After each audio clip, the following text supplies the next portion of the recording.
La coïncidence du calendrier a donné une résonance particulière aux propos de l'inspection du travail bretonne.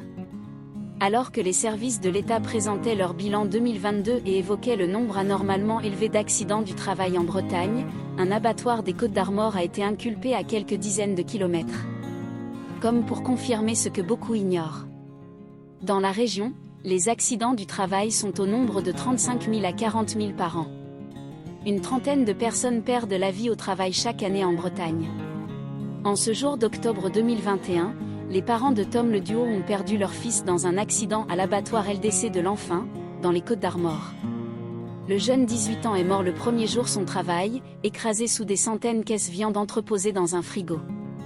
1 an et demi après le drame, sa mère, employée de l'abattoir depuis 20 ans, y travaille toujours à mi-temps.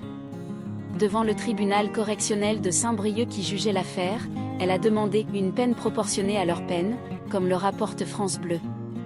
J'ai fait confiance à LDC et ce fut la plus grosse erreur de ma vie. Ils ne se sont pas occupés de mon fils. Il était seul dans le frigo. Pensez-vous qu'un jeune de 18 ans devrait être seul? LDC est le leader français de la volaille.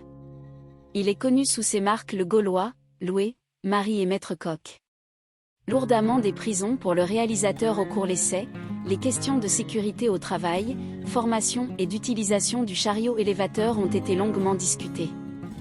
Le procureur a estimé que l'abattoir et son directeur avaient leur part de responsabilité dans la mort du jeune intérimaire.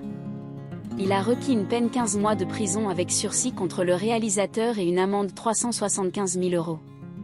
En délibéré, la décision sera rendue le 25 mai.